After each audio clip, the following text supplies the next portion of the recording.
Femi liked to think he had everything figured out. At 35, he had built a real estate empire that stretched across Lagos and beyond. His company, Genesis Homes, was the talk of the town. His face was on the cover of magazines, and his name came up in conversations about the most eligible bachelors in Nigeria. But Femi wasn't a bachelor anymore. 6 months ago, he'd married Adaora, a woman he believed was not only his perfect match but also his greatest blessing. Adaora wasn't the kind of woman people expected a billionaire to marry. She didn't come from wealth or power. She was a pediatric doctor, quiet and calm, with a big heart. Femi had met her at a charity event where she was volunteering. She wasn't wearing flashy clothes or trying to impress anyone. Instead, she was on the ground helping children and speaking to parents. Femi had been drawn to her sincerity, and before he knew it, he was introducing himself. That was the beginning of their story. Their romance had been fast but genuine. Femi loved Adaora's intelligence and kindness. She loved his humor and determination. Within a year, they were married in a ceremony that blended Adaora's modest upbringing with Femi's high society life. Adaora handled the transition with grace, winning over most of Femi's friends and business partners. But there was one group she hadn't quite won over: Femi's family. Femi's mother, Mrs. Iridi, and his grandmother, Mama Nkechi, had their doubts from the start. They never said it outright, but Femi could tell. It was in the way they looked at Adaora, the way they asked questions that seemed harmless on the surface but were clearly meant to dig deeper. "She's nice," Mama Nkechi had said once during a family dinner. "But nice doesn't mean she's not after something." Femi had laughed it off at the time, but the comment stayed with him. His mother wasn't much better. Iridi often said things like, "I hope she understands the kind of family she's marrying into," or, "Not everyone can handle this kind of lifestyle, Femi." At first, Femi ignored them. He loved Adaora, and that was all that mattered. But the comments didn't stop. Instead, they grew louder and more pointed after the wedding. Whenever Femi visited his mother and grandmother, the conversation inevitably turned to Adaora. "Femi, you need to be careful," Iridi said one afternoon as they sat in the living room of her Victoria Island home. "Not everyone who smiles at you has good intentions. Mama, Adaora is my wife. She's not just someone who smiled at me," Femi replied, trying to keep his tone calm. "She's your wife now, but how do you know she truly loves you?"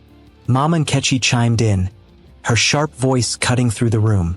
"You've given her a life she couldn't have dreamed of. Who wouldn't love that?" Femi sighed. "Adaora loved me before she even knew what I had. She didn't care about my money.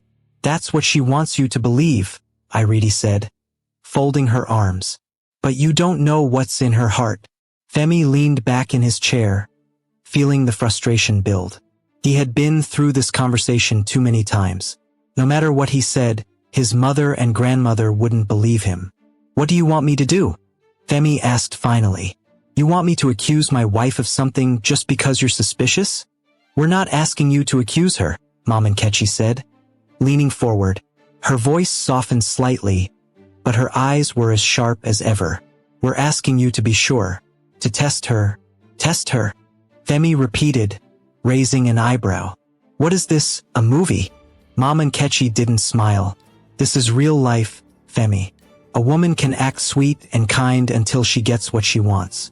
We need to know if she's the real deal."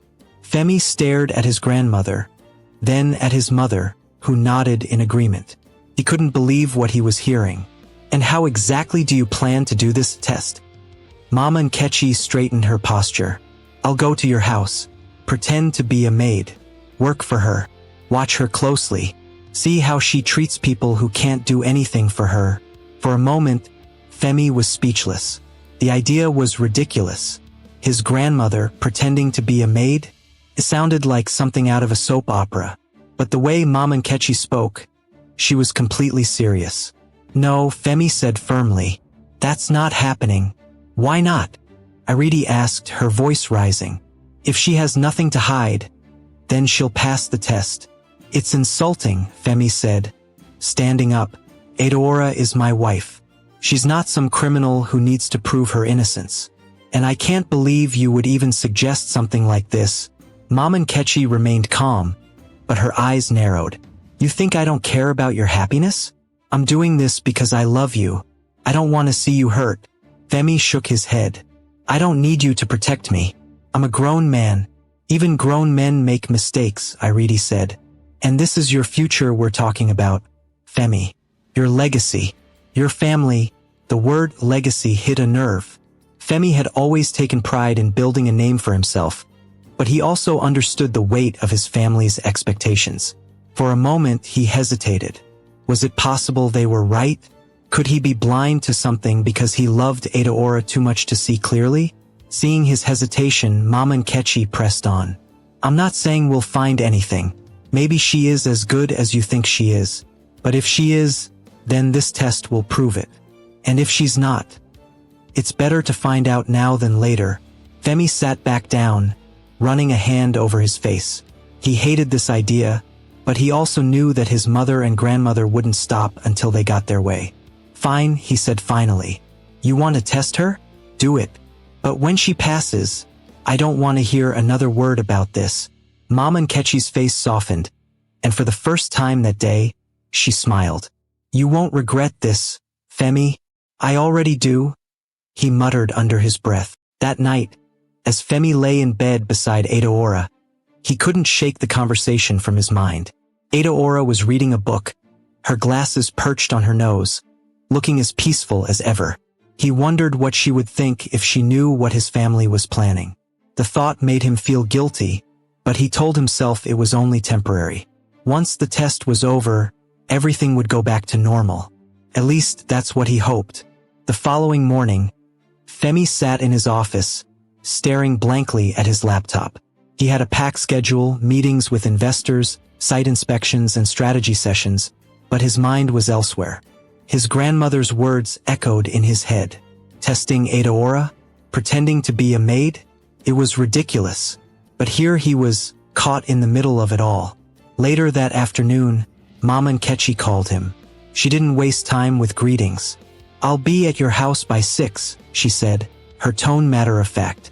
Wait, Femi said, sitting up straighter. You're really doing this? Already? Of course, she replied. No time to waste. Everything is in place. What do you mean, everything is in place? Femi asked, his voice rising. I've spoken to the agency. They've helped me set up a backstory. To Adaora, I'll just be Auntie Ngozi, an older woman who needed work after her husband passed. I'll look the part, don't worry. Femi sighed heavily. Mama, I don't know about this. You already agreed, she cut him off. And remember, this is for your own good. You'll thank me later. Before he could respond, she hung up. Femi leaned back in his chair, rubbing his temples. This was going to be a disaster. By 6 o'clock, Mama Nkechi arrived at Femi's home.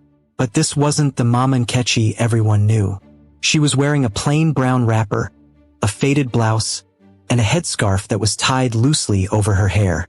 Her face was makeup-free, and she had even added a slight limp to her walk for extra effect. When Femi opened the door and saw her, he blinked in shock. Mama, you're really taking this far, he said, stepping aside to let her in. You have to commit to a role if you want it to work, she said, hobbling into the living room. Do I look convincing? You look different, he said, choosing his words carefully. Good. Now, where's Adaora? She asked, glancing around. She's in the kitchen, Femi replied. Are you sure about this? Mama Nkechi waved him off. Just introduce me as Auntie Ngozi. Let me handle the rest. Femi hesitated for a moment before leading her into the kitchen. Adaora was standing at the counter, chopping vegetables for dinner. When she saw Femi walk in, she smiled. You're home early, she said, her voice warm. Yeah, Femi said, rubbing the back of his neck. This is Auntie Ngozi. She's the new housekeeper. Adaora set down the knife and turned to greet the older woman. Welcome, Auntie Ngozi, she said, smiling brightly. We're so glad to have you. Thank you, madam, Mama Nkechi said, bowing slightly. Her voice was softer, more hesitant than usual, and she avoided making direct eye contact. No need to call me madam, Adaora said quickly. Please call me Adaora. Mama Nkechi nodded, keeping up her act. Yes, Adaora. Have you eaten? Adaora asked, concern in her voice. We can set something up for you if you're hungry. No, thank you, Mom Nkechi replied. I ate before coming. All right then, Adaora said, clapping her hands together. Let me show you to your room so you can settle in. Femi, can you take over here? Femi froze. Sure, he said, looking at the half-chopped vegetables on the counter. Adaora smiled and led Mom Nkechi down the hallway to the guest room. As they walked, Adaora spoke warmly. I hope you'll feel comfortable here. If you need anything, just let me know. Mom Nkechi nodded, glancing around the house. It was large and well-decorated, but not overly flashy. Adaora's touch was evident in the choice of simple but elegant furnishings. Later that evening, Mom Nkechi began her work. She insisted on cleaning the living room, even though the house was already spotless. She fumbled with the vacuum cleaner, muttering under her breath. Adaora noticed and came over to help.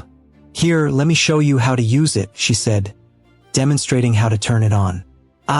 Thank you, Mom Nkechi said, pretending to struggle with the machine. Adaora stayed beside her, guiding her gently. It takes a little getting used to, but you'll get the hang of it, she said, her tone encouraging. As the evening went on, Mom Nkechi created small tests for Adaora. She accidentally spilled a glass of water on the coffee table and waited to see how Adaora would react. Oh no, Adaora said, grabbing a cloth. Don't worry about it. These things happen. I'm so sorry, Mom Nkechi said, lowering her head. It's really okay, Adaora said, smiling reassuringly. Let me help you clean it up. Mom Nkechi watched her closely, looking for any sign of frustration or annoyance, but Adaora remained calm and kind. That night, as Mom Nkechi sat in the guest room, she thought about what she had seen so far. Adaora seemed genuine, but it was only the first day. She needed more time to be sure. In the master bedroom, Femi and Adaora were getting ready for bed. Femi couldn't help but feel nervous.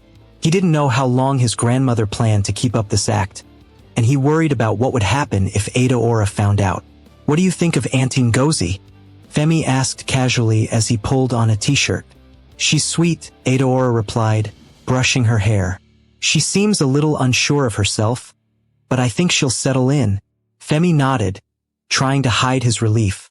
Yeah, she's new to this kind of work. Well, we'll make her feel welcome, Adaora said, climbing into bed. Everyone deserves a chance. Femi smiled faintly, though guilt gnawed at him. He hoped this plan wouldn't backfire. The next morning, Mom Nkechi was up early, pretending to mop the floors in the hallway. Adaora came out of the bedroom and greeted her cheerfully. Good morning, Auntie Ngozi, she said. You're up early. Yes. I wanted to get started before the day gets busy, Mom Nkechi replied. Let me make you some tea, Adaora offered. Mom Nkechi blinked in surprise. She hadn't expected that. Oh no, you don't have to. I insist, Adaora said, already heading to the kitchen. As she watched Adaora move around the kitchen, humming softly to herself, Mom Nkechi felt a small twinge of doubt. Could it be that she had been wrong about this woman? But she quickly pushed the thought aside. There was still much to observe, and she wasn't ready to make a judgment yet.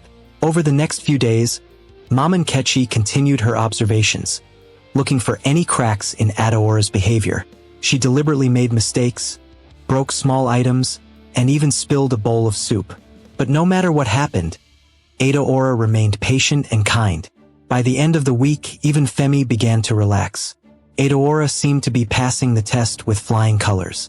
But Mom Nkechi wasn't ready to give up just yet. She needed to dig deeper to find out if there was anything Adaora was hiding.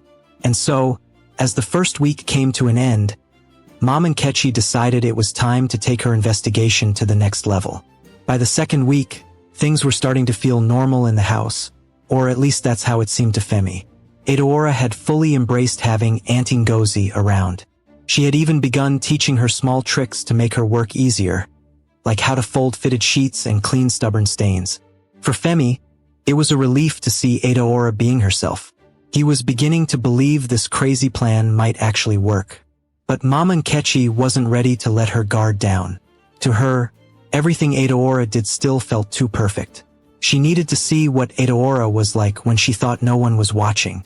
That's when she noticed the late-night trips. It started with Adaora slipping out of the house one evening just after dinner. She had kissed Femi on the cheek, told him she needed to run a quick errand, and left before he could ask any questions. Mama Nkechi had been dusting a bookshelf nearby and froze when she heard the front door close. Where is she going at this time? Mama Nkechi muttered to herself, gripping the duster tightly. The next evening, the same thing happened. Adaora finished dinner, chatted with Femi for a bit, then grabbed her car keys and left. This time, Mama Nkechi went to the window and peeked through the curtains. She watched as Adaora got into her car and drove off. Mama Nkechi said under her breath. Something is not adding up. The third evening, Mama Nkechi couldn't take it anymore. She waited until Adaora left, then grabbed her headscarf and followed her. It wasn't hard to keep up. Adaora drove at a steady pace through the city. After about 20 minutes, she pulled into a quiet street lined with small houses. Mama Nkechi parked her car a safe distance away and watched as Adaora knocked on the door of a modest bungalow. A young woman opened the door, holding a toddler on her hip. Adaora hugged the woman and stepped inside. Mama Nkechi's eyebrows furrowed. "Who is that?" she whispered, leaning forward in her seat. "And what is Adaora doing here?" She waited for almost an hour, but Adaora didn't come out. Finally, frustrated and curious, Mama Nkechi drove home. The next morning, Mama Nkechi couldn't contain herself. She waited until Femi was getting ready for work before she approached him in the kitchen. "Femi, I need to talk to you," she said, her voice low but serious. Femi glanced at her over his coffee mug. "What's wrong?" "It's Adaora," she said, glancing toward the hallway to make sure Adaora wasn't nearby. "What about her?" Femi asked, setting down his mug. "She's been leaving the house every evening," Mama Nkechi said. "I followed her last night." Femi frowned. "You followed her? Mama, why would you do that?" "Because something is not right," she said, her voice rising slightly. "She went to some strange house in a poor neighborhood. I saw her hug a woman with a child and go inside. She didn't come out for a long time." Femi shook his head, confused. "And? What does that prove? Maybe she knows the woman. Maybe it's a friend. Or maybe she's hiding something," Mama Nkechi said, crossing her arms. "What kind of married woman sneaks out every night without telling her husband where she's going?" Femi sighed, rubbing his temples. "Mama, you're jumping to conclusions. Adaora isn't sneaky. If she's going somewhere, she has a reason. Then why hasn't she told you?" Mama Nkechi pressed. "Femi, open your eyes. Something is going on. You need to confront her." Femi hesitated. A part of him wanted to brush off his grandmother's concerns, but another part of him couldn't ignore the unease in her voice. "I'll talk to her," he said finally. "You need to do more than talk," Mama Nkechi said. "Ask her to explain herself. Demand the truth." "I said I'll handle it, Mama," Femi said firmly, ending the conversation. That evening, Femi decided to wait and see if Adaora would leave the house again. Sure enough, after dinner, she kissed him on the cheek and grabbed her car keys. "I'll be back soon," she said with a smile. "Where are you going?" Femi asked, trying to keep his tone casual. "Just a quick errand," she said, avoiding his gaze. Femi nodded, watching as she walked out the door. Once she was gone, he sighed heavily and turned to find his grandmother standing in the doorway of the kitchen, her arms crossed. "Well," she said. "I'll talk to her when she gets back," Femi replied. Mama Nkechi shook her head. "You should have asked her now. But fine. Let's see what excuse she gives you later." When Adaora returned 2 hours later, Femi was waiting for her in the living room. She looked surprised to see him sitting there, his arms folded. "Femi," she said, setting down her bag. "You're still up?" "Yes," he said, his voice calm but firm. "I wanted to ask you something." Adaora tilted her head. "What is it?" "Where have you been?" he asked, his eyes fixed on her. Adaora blinked, caught off guard. "I told you, I had an errand to run." "What kind of errand takes you out this late?" Femi asked, standing up. Adeora hesitated, her hands fidgeting with the strap of her bag. It's personal. Personal? Femi repeated, his voice sharper now. Adeora, I'm your husband. If something is personal, you can tell me. Why are you sneaking out every night without explaining where you're going? I'm not sneaking out, Adeora said quickly. I didn't think it was a big deal. Well, it feels like a big deal, Femi said. Mama told me she followed you last night. Adeora's eyes widened. She what? She followed you, Femi repeated. She saw you go into some house with a woman and a child. Who are they?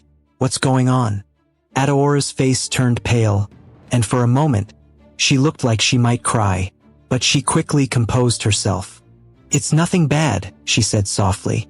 I promise. Then tell me the truth, Femi said. Who are they? Adeora sighed, sitting down on the couch. Femi, I wanted to handle this on my own. I didn't want to burden you. Burden me with what? Femi asked, sitting beside her. The woman is your half-sister, Adeora said finally, her voice barely above a whisper. Femi froze. My what? Your half-sister, Adeora repeated. Her name is Chica. I met her at the hospital where I volunteer. She has a son, and they've been struggling. She didn't know who to turn to, and when she told me her story, I realized who she was. Femi stared at her, his mind racing. Why didn't you tell me? Because I didn't want to upset you, Adeora said. I know your father hurt your family when he left, and I didn't know how you'd feel about Chica. I just wanted to help her quietly. Femi sat back, trying to process everything. His grandmother's suspicions, Adeora's late-night trips, the woman with the child. It all made sense now. So you've been helping her? He asked. Yes, Adeora said. I've been giving her money for rent and food, and I've been visiting to check on her son. I just didn't know how to tell you. Femi looked at her, his emotions a mix of shock, admiration, and guilt. Adeora, you should have told me. I'm sorry, she said, tears welling up in her eyes. I thought I was doing the right thing. Femi reached for her hand, squeezing it gently. You were. I just wish you had trusted me enough to let me help. From the hallway, Mama Nkechi watched silently, her expression unreadable. For the first time, she wondered if she had been wrong about Adeora all along. The silence in the room was heavy, almost suffocating. Femi sat beside Adeora, his hand still holding hers. He wasn't angry, just overwhelmed. A half-sister he didn't know existed? His wife helping her behind his back? It was too much to take in all at once. Across the hall, Mama Nkechi stood by the corner, watching quietly. Her eyes, which had always been sharp with suspicion, now showed a flicker of doubt. Femi was the first to break the silence. Mama, you might as well come in. I know you're there, he said without looking up. Mama Nkechi hesitated for a moment, then stepped into the room. She tried to keep her expression neutral, but Femi could see she was rattled. Adeora, Mama Nkechi began, her voice low but steady. Is what you're saying true? Adeora turned to face her, her eyes red from tears. Yes, Mama. It's true. Chica is Femi's half-sister. I found her at the hospital a few months ago. She didn't even know who I was until I pieced everything together. And you didn't think it was important to tell us? Mama Nkechi asked, her tone laced with frustration. You kept this a secret? Why? Adeora sat up straighter, her voice calm but firm. Because I wanted to protect Femi. I didn't know how he would react, and I didn't want to reopen old wounds. Old wounds? Mama Nkechi scoffed. Do you realize how dangerous secrets like this can be? You had no right to hide something this big from him. Femi raised a hand to stop his grandmother. Mama, please, let's not make this worse. I'm not making it worse, Mama Nkechi said, her voice rising.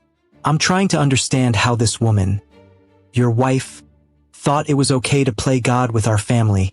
Adeora flinched at the words but didn't back down. I wasn't trying to play God, Mama.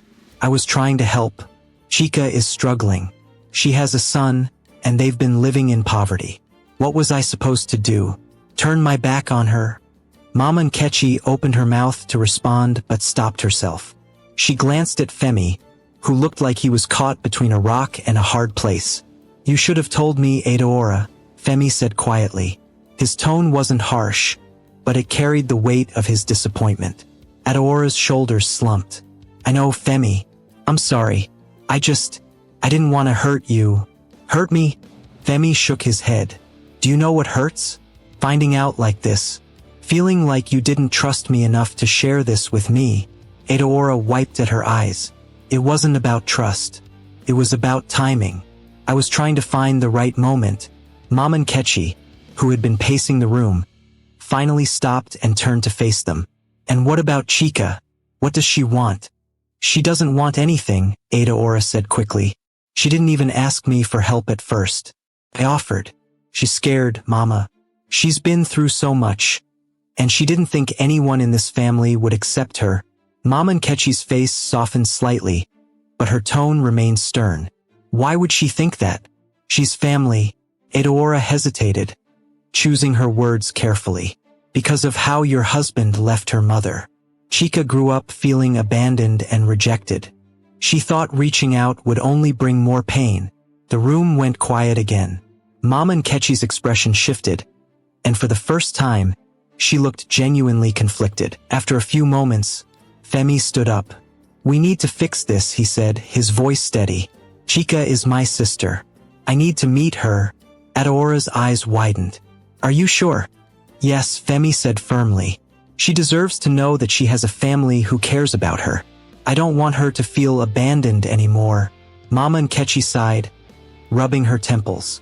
"This is a mess. A big mess. But Femi is right. If this girl is family, we need to bring her in. We can't leave things like this." Adeora nodded slowly. "I'll arrange a meeting. But please, can we be gentle with her? She's been through enough." "Gentle?" Mama Nkechi muttered. "She's not the only one who's been through things. Do you know how much this family has suffered because of Femi's father's mistakes?" Adeora didn't respond, but the tension in the room was thick. The next day, Adeora called Chica to set up the meeting. Femi and Mama Nkechi would come with her to Chica's house. The drive there was quiet, with Femi gripping the steering wheel tightly and Mama Nkechi sitting stiffly in the back seat. When they arrived, Adeora led them to the small bungalow. Chica opened the door, her face lighting up when she saw Adeora, but the smile faltered when she noticed the two strangers behind her. "Chica," Adeora said gently, "this is my husband, Femi, and his grandmother, Mama Nkechi." Chica's eyes widened. She took a step back, holding her son's hand tightly. I didn't expect this," she said, her voice trembling. "It's okay," Adeora said, placing a comforting hand on her arm. "They just want to meet you. They're here to help." Chica looked at Femi, her eyes filled with a mixture of fear and hope. "You're my brother?" Femi nodded, his voice soft. "Yes, I didn't know about you until now, but I'm here. I want to get to know you." Chica's lip quivered, and tears welled up in her eyes. "I never thought this day would come." Mama Nkechi, who had been silent up until now, stepped forward. Her expression was stern but not unkind.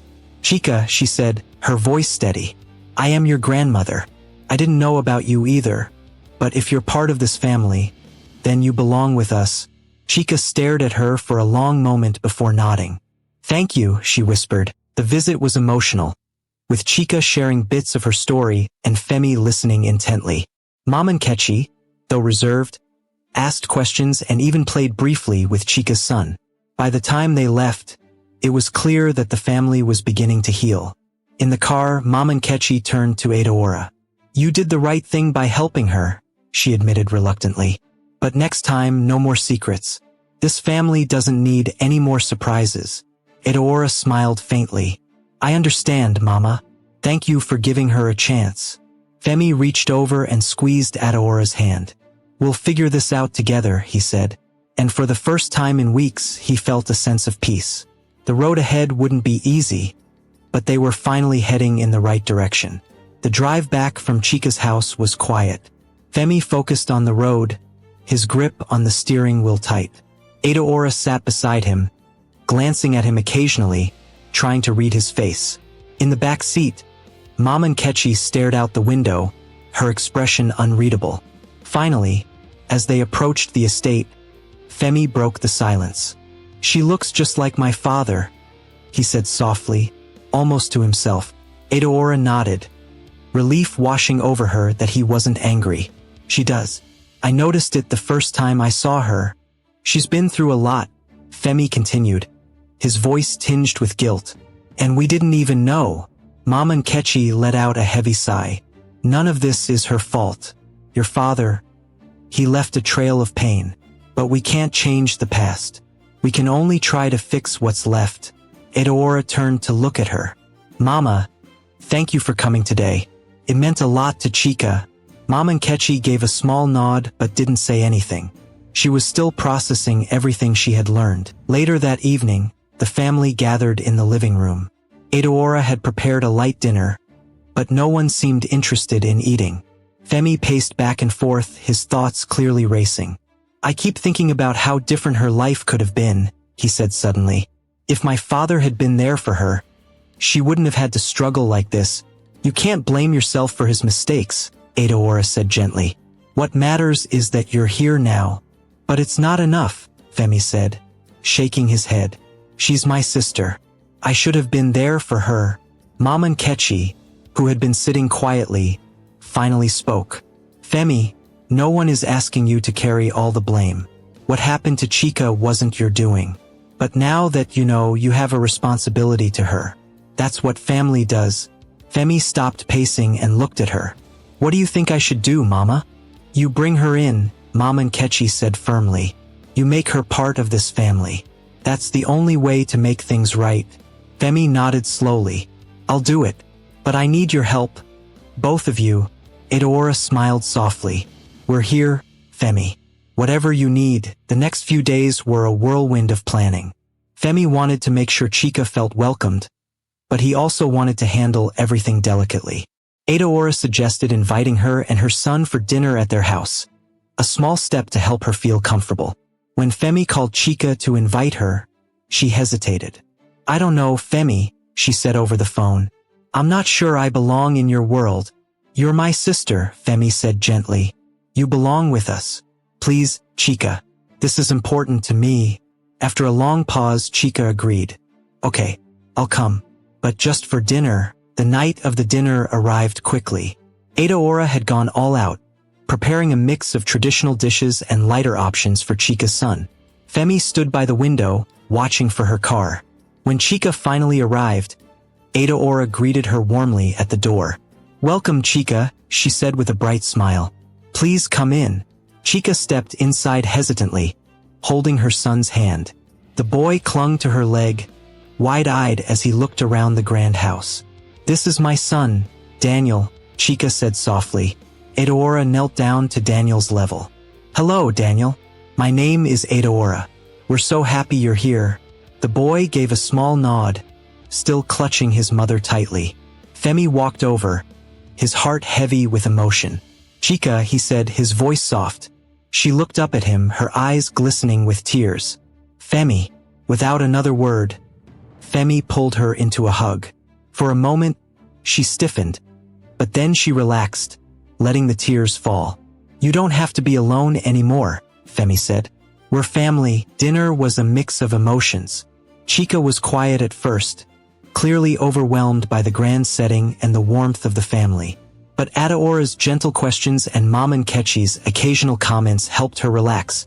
"Daniel," Mom and Ketchy said at one point, looking at the boy who was shyly picking at his food. "Do you like jollof rice?" Daniel nodded slowly. "Good," she said, smiling faintly, "because this is some of the best you'll ever eat." The boy gave a small smile, and for the first time that evening, Chica laughed softly. After dinner, they moved to the living room. Femi sat beside Chica, while Edaora played with Daniel on the rug. "Tell me about your life," Femi said gently. "I want to know everything." Chica hesitated, then began to speak. She told him about growing up without their father, about her mother's struggles to raise her alone, and about the challenges she faced as a single mother herself. "It wasn't easy," she said, her voice trembling.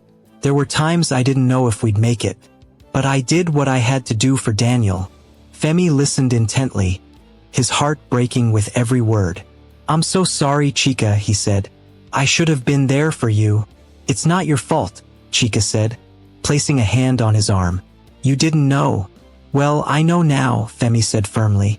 "And I promise you'll never have to struggle again." As the evening wound down, Chica looked around the room, her eyes filled with gratitude. "Thank you," she said quietly, "for welcoming us. I never thought I'd have this. Your family," Adaora said with a warm smile. "This is where you belong." Mama Nkechi, who had been sitting quietly, finally spoke. "You're right," she said. "Chica, you belong here. And I promise, I'll do everything I can to make sure you feel like part of this family." Chica's eyes filled with tears again, but this time, they were tears of hope. For the first time in a long time, she felt like she wasn't alone. That night, after Chica and Daniel had gone home, Femi sat with Adaora and Mama Nkechi in the living room. "We did the right thing," Femi said, his voice steady. "We did," Adaora agreed. Mama Nkechi nodded. "It's not going to be easy, but we'll make it work. That's what family does."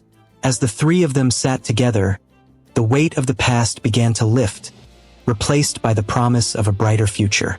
They knew the journey ahead wouldn't be perfect, but for the first time in weeks, they felt like they were on the right path. The following morning, the house felt lighter. It was as if a weight had been lifted off everyone's shoulders. Femi left for work early, energized by the promise of reconnecting with his half-sister, Chica. Adaora busied herself in the kitchen, humming softly as she prepared breakfast. Meanwhile, Mama Nkechi sat quietly in the living room, sipping her tea and deep in thought. But beneath the calm, a storm was brewing. Mama Nkechi had been grappling with the events of the past few days. For the first time in weeks, she began to question her motives and actions.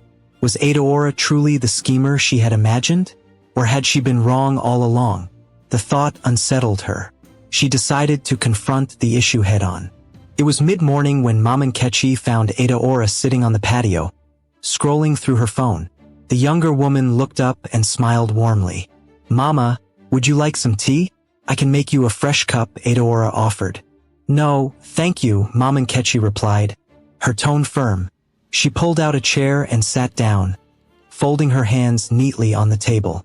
Adaora noticed the serious expression on her face and put her phone aside.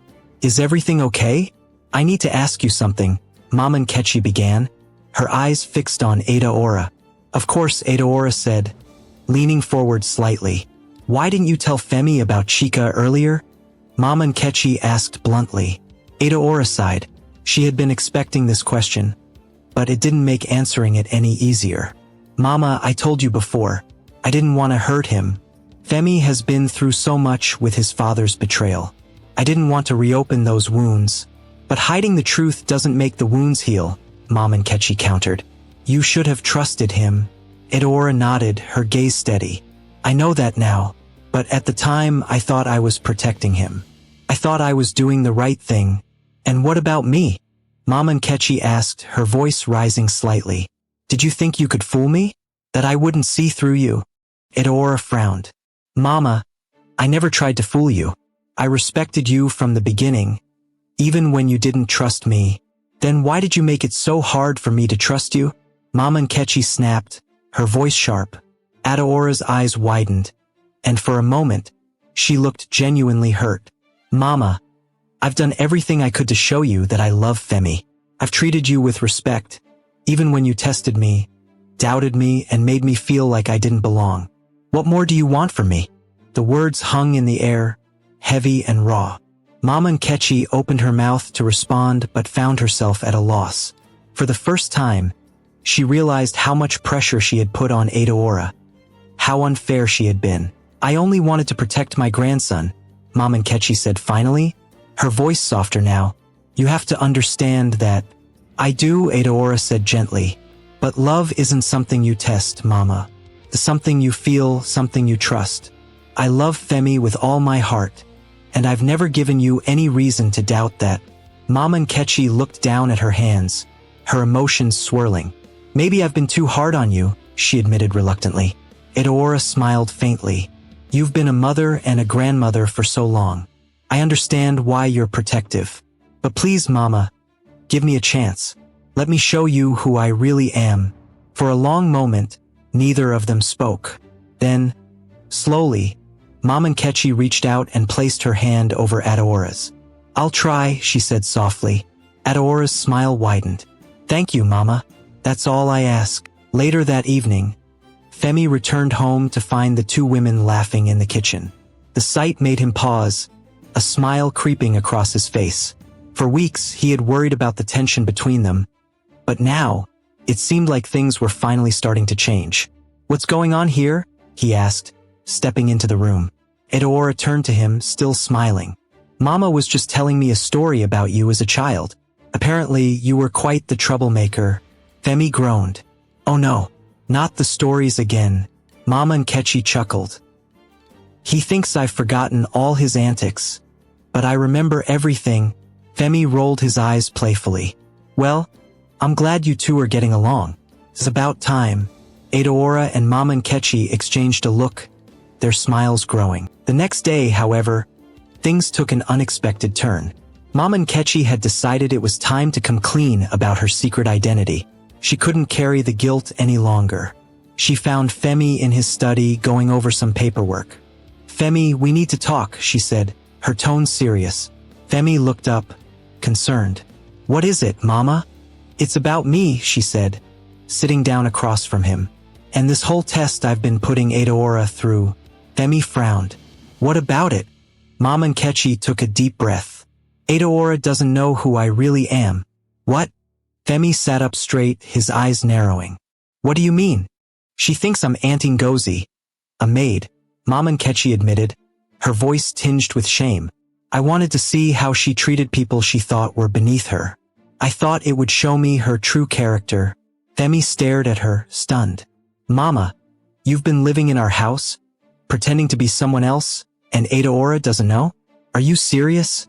"Yes," Mama Nkechi said quietly. "And now, I think it's time I tell her the truth." Femi ran a hand through his hair, his frustration evident. "Mama, do you have any idea how much this could hurt her? She's been nothing but kind to you, and you've been testing her like she's some kind of experiment." "I know," Mama Nkechi said, her voice breaking slightly. "That's why I need to come clean. I need to make things right." Femi sighed heavily. "All right, but you'd better be prepared for how she might react." That evening, after dinner, Mama Nkechi asked Adaora to join her in the living room. Femi sat nearby, watching nervously. "Adaora," Mama Nkechi began, her hands clasped tightly in her lap. "There's something I need to tell you. Something I should have told you a long time ago." Adaora tilted her head, her expression curious. "What is it, Mama?" "I'm not who you think I am," Mama Nkechi said, her voice trembling slightly. "I'm not Auntie Ngozi. I'm Femi's grandmother." Adaora blinked, confused. "What do you mean?" "I came here pretending to be a maid because I wanted to test you," Mama Nkechi admitted. "I wanted to see if you were truly the kind of woman who deserved to be with my grandson." For a moment, Adaora just stared at her, her mind racing to process the revelation. Then slowly the truth sank in. "You've been testing me?" she asked, her voice barely above a whisper. "Yes," Mama Nkechi said, her eyes glistening with tears. "And now I see that I was wrong. You've shown nothing but kindness, patience, and love, even when I didn't deserve it." "I'm so sorry, Adaora." Adaora's face crumpled as the weight of the betrayal hit her. "Mama, why would you do this to me?" "I was trying to protect Femi," Mama Nkechi said, her voice breaking. "But I realize now that I was wrong. You didn't deserve this." Adaora stood up, her emotions swirling. "I trusted you, Mama. I thought we were building a relationship. But the whole time you were pretending." Femi stepped forward, his heart aching for his wife. "Adaora, I didn't agree with this either, but Mama felt like she had to do it. Please, don't let this ruin everything." Adaora shook her head, tears streaming down her face. "I need some time to think," she said, her voice shaking. "I can't do this right now." She turned and walked out of the room, leaving Femi and Mama Nkechi sitting in stunned silence. As the door closed behind her, Mama Nkechi buried her face in her hands. "What have I done?" she whispered. Femi placed a hand on her shoulder, his own heart heavy. "You've hurt her, Mama. But we'll fix this. Somehow we'll make it right." The road to healing had just begun, but it was clear that it wouldn't be easy. The house was unusually quiet after Adaora walked out. Femi sat in the living room, staring blankly at the table in front of him. Mama Nkechi sat across from him, her hands folded tightly, her face pale with regret. The weight of her confession lingered in the air, making it hard for either of them to speak. "She hates me now," Mama Nkechi said finally, her voice low and trembling. "She doesn't hate you, Mama," Femi replied, though even he wasn't sure. "She's just hurt. You put her through so much without telling her the truth. It's going to take time." Mama Nkechi sighed deeply. "Time might not be enough. I tested her, Femi. I treated her like an outsider, like she wasn't good enough for you. And now, I don't know if she'll ever forgive me." Femi leaned forward, his elbows resting on his knees. "Mama, I told you this plan was a bad idea from the start. Adaora has done nothing but prove herself over and over again, and you still doubted her. Now look where it's gotten us." The harshness in his tone made Mama Nkechi flinch. She had no defense. Everything Femi said was true, and she knew it. "I'll make it right," she said softly. "Somehow, I'll fix this." Upstairs, Adaora sat on the edge of the bed, her head in her hands. She had cried so much that her eyes felt swollen, but the ache in her chest wouldn't go away.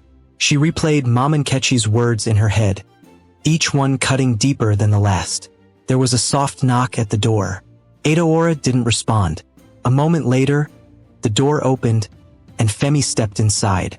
"Adaora," he said gently, sitting beside her. She didn't look at him. "I don't even know what to feel anymore. Femi, your grandmother, she lied to me. She tested me like I was some kind of criminal. And you knew about it." "I didn't want to go along with it," Femi said quickly. "Mama and my mother pushed me into it. I thought if I let them do their test, it would put an end to their suspicions, and they'd finally accept you." Adaora turned to him, her eyes filled with pain. "But at what cost, Femi? Do you know how humiliating this feels? I opened my heart to her. I trusted her. And the whole time, she was pretending to be someone else." "I know," Femi said, his voice breaking. "And I'm so sorry. I should have stopped it. I should have protected you." Adaora wiped her eyes. "Femi, I love you. But this is too much. I don't know if I can stay in this house, knowing how your family sees me." Femi's heart sank. "Please don't say that. We'll fix this, Adaora. Mama sees now that she was wrong. She's ready to make amends. Just give her a chance." Adaora shook her head. "It's not that simple, Femi. Trust is hard to rebuild once it's broken." The next morning, Mama Nkechi decided to take the first step toward reconciliation. She woke up early and prepared Adaora's favorite breakfast, akara and pap. It wasn't much, but it was the only way she knew how to show she cared. When Adaora came downstairs, she found Mama Nkechi in the kitchen, nervously arranging the plates. "Adaora," Mama Nkechi began hesitantly, "I made this for you. I know it doesn't make up for what I did, but I wanted to do something to show that I'm sorry." Adaora stood in the doorway, her expression unreadable. "Mama, I don't need food. I need honesty. I need to know why you couldn't just talk to me instead of treating me like I wasn't good enough." Mama Nkechi turned to face her, tears glistening in her eyes. "Because I was scared," she admitted. "Scared that you were too good to be true. Scared that you would hurt Femi. I spent my whole life protecting him, and I thought I was doing the right thing. But I see now that I was wrong. You've shown nothing but love and kindness, even when I didn't deserve it. And for that, I'm truly sorry." Adaora's lips trembled, but she didn't respond. "Please, Adaora," Mama Nkechi continued. "I know I don't deserve your forgiveness, but I'm begging you to give me another chance. Let me show you that I can be the kind of grandmother you deserve." Adaora looked down, her emotions warring inside her. Finally, she said softly, "I need time, Mama. I can't just forget everything overnight." "I understand," Mama Nkechi said, her voice trembling. "Take all the time you need. I'll wait. Later that evening, Femi called a family meeting. He invited his mother, Iridi, to join them, wanting everyone to be on the same page. The tension in the room was palpable as they all sat down in the living room. We need to talk about what's been happening, Femi began. This family has been divided for too long, and it's time we fix it. Adaora has done nothing but love and support me, and yet she's been treated like an outsider. That ends now. Iridi frowned. Femi, I only wanted what was best for you. And what about what's best for Adaora? Femi countered. She's my wife, Mama. She's part of this family, whether you like it or not. Iridi looked away, guilt flickering across her face. Mom Nkechi has already admitted her mistakes and apologized. Femi continued. Now it's your turn. Adaora deserves your respect. If nothing else, Iridi hesitated, then turned to Adaora. I'm sorry, she said quietly. I let my fears cloud my judgment. You've proven that you're a good woman, and I hope you can forgive me. Adaora nodded slowly. Thank you, Mama. The meeting ended with a sense of tentative hope. For the first time in weeks, it felt like the family was moving toward healing. But there was still work to be done. Over the next few days, Mom Nkechi and Iridi made a conscious effort to include Adaora in family conversations and decisions. They asked for her opinions, listened to her ideas, and even joined her in cooking and cleaning. Slowly but surely, the walls between them began to come down. One evening, as they all sat together on the patio, Adaora finally smiled. A real, genuine smile. Femi noticed and reached for her hand, squeezing it gently. Thank you for giving us another chance, he said softly. Adaora leaned against his shoulder. Family is worth fighting for, she said. But next time, no more tests. Just trust. Femi chuckled. No more tests. Promise. As the sun set over the estate, the family sat together, united at last. The journey had been painful, but they had come out stronger on the other side. The sun was shining brightly over the estate as Femi stood by the window in the living room, watching the gardeners trim the hedges. The air inside the house was noticeably lighter. The tension that had hung over them for weeks seemed to have lifted. It wasn't perfect. Adaora was still cautious, and Mom Nkechi was still trying to prove herself. But it was progress. Adaora walked into the room carrying a tray of tea. She caught Femi's gaze and smiled faintly. Lost in thought again, she asked as she set the tray on the coffee table. Just thinking, Femi said, turning to her. Things are finally starting to feel normal again. Adaora sat down on the couch, pouring tea into 2 cups. Normal might take a while, she said, handing him a cup. But it's a good start. Femi took the cup, sitting beside her. I meant what I said the other night. No more tests. No more doubts. I won't let anyone make you feel like you don't belong here again. Adaora looked down at her tea, her voice soft. It's not just about me, Femi. Your family, Mama, your mother. They've been carrying so much pain for so long. That's why they acted the way they did. It doesn't excuse it, but it helps me understand. Femi reached for her hand. You're too forgiving, you know that? Adaora smiled.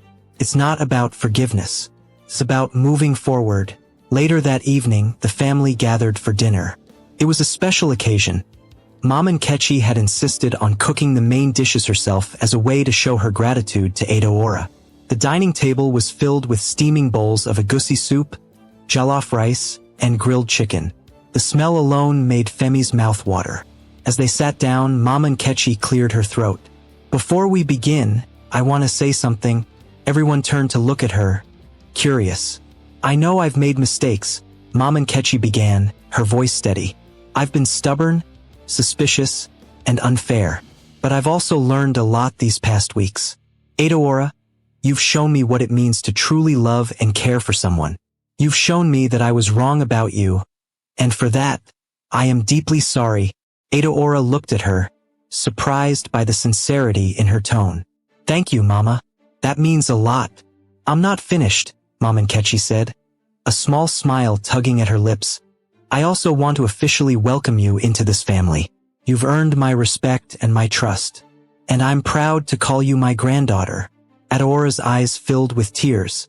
She reached across the table and took Mama Nkechi's hand. "That means everything to me, Mama." As dinner progressed, the conversation turned to lighter topics. Iridi shared stories from her younger days, making everyone laugh. Femi and Adaora exchanged knowing glances, relieved to see the family coming together at last. Midway through the meal, Chika arrived with her son, Daniel.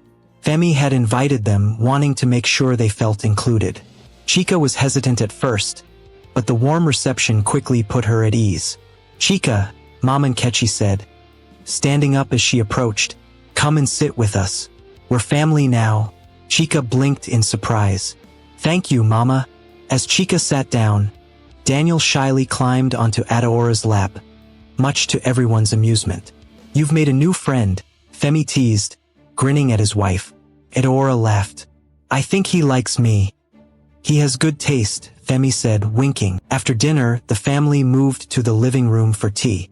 The atmosphere was warm and relaxed, with laughter filling the air. Mama Nkechi, who had been quiet for most of the evening, suddenly stood up. "There's one more thing I need to do," she announced, reaching into her pocket. Everyone watched as she pulled out a small velvet box. She walked over to Adaora and handed it to her. "What's this?" Adaora asked, her brow furrowing. "Open it," Mama Nkechi said. Smiling, Adaora opened the box to reveal a delicate gold bracelet. It was simple but stunning, with intricate engravings that sparkled in the light. "This bracelet has been in our family for generations," Mama Nkechi explained. "It belonged to my mother and her mother before her. It's a symbol of trust and unity. And now I want you to have it." Adaora gasped, her hands trembling. "Mama, I don't know what to say." "Say you'll wear it," Mama Nkechi said, her smile widening. "It's yours now." Tears rolled down Adaora's cheeks as she slipped the bracelet onto her wrist. "Thank you, Mama. I'll treasure it forever." The evening ended with hugs and laughter, the family finally feeling whole. As Femi and Adaora prepared for bed later that night, Femi pulled her into his arms. "We made it," he said softly. Adaora nodded, resting her head on his chest. "We did, and it was worth every tear." Femi kissed her forehead. "I love you. I love you too," Adaora whispered. As they lay in bed, the gold bracelet on Adaora's wrist glinted in the moonlight, a reminder of the challenges they had faced and the family they had built together. It wasn't a perfect ending, but it was a new beginning, and they were ready for whatever came next.